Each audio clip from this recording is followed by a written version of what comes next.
Good morning, everybody. This is Todd with the Forex Nitty Gritty Insiders Daily Video. Hope you had a great evening yesterday and the market's been treating you well. We're looking at a market that has all of a sudden flattened out here. You can see on this 30-minute chart how we really kind of ran into some of this resistance point on this euro dollar for the last day or so. Just not a whole lot of movement, and it's just tough to trade when the market is in a situation where it's just not doing what we'd like to see as far as the deliberate movements that ideally we're going to be working with. Now the U.S. markets are getting ready to open. They're a little bit higher. I think there's still some hope happening with the Eurozone, European Union, and so we may see some positive movements, at least initially, from that. And so we're going to keep an eye on the news to help us identify what we're going to be doing when we are looking to trade. Now, the news this week is not as significant as it was last week. And so as we look at what's happening from an economic standpoint, at least a report standpoint today, we do have Chairman Bernanke speaking. We've got that's going to be around noon, well, about 2:30 Eastern time, and so that's probably going to be the big thing as far as what to look forward to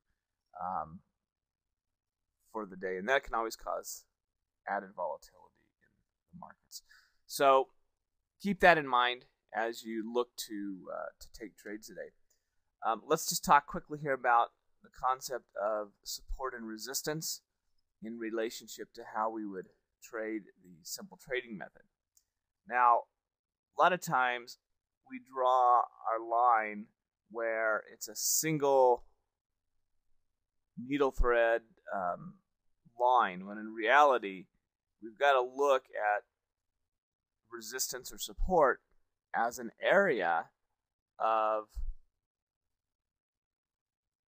resistance or support, meaning that it's not a pinpoint location that it occurs, but rather an area where, as it gets to it, it acts as, in this case, resistance. So you can see one time it came up here, 2, 3. This is the 4th time that it's come up towards this area.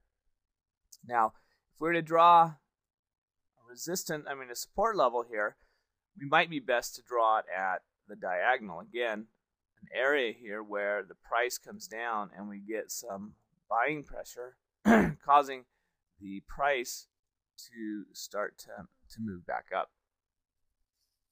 And in this case, you can see that this range that it's moving in is getting tighter and tighter, and at some point it's going to break out of that. And then the continuation or the reversal of the trend will come into play. Now, as we start to look for support and resistance, we want to make sure that with the simple trading method, we understand that if I've got something that's ranging and moving between these areas, and in this case, we could call this resistance, we could call this support down here. As the price moves within these levels, or these areas, we're going to look for opportunities to trade. Now, the ideal situation would be if this support and resistance happened in an uptrend or a downtrend. As it comes back down to the support level here and begins to move up off of that, that's where we're going to look at taking a trade using the simple trading method. But support and resistance are key elements in being able to identify when we're going to look at entering into those trades. Now, it doesn't matter if we're looking at a 30-minute, a 4-hour, 5-minute chart. We're going to look for opportunities to trade as it begins to move up off of that. So recently here, this is just a 5-minute chart, but you can see that as we had it, in fact, we could put on here just a moving average and see what that looks like. So as it moves down towards that moving average, which can act as support, as it begins to move up above the high side of the last three. In this case, the entry would be right here as it began to move up here.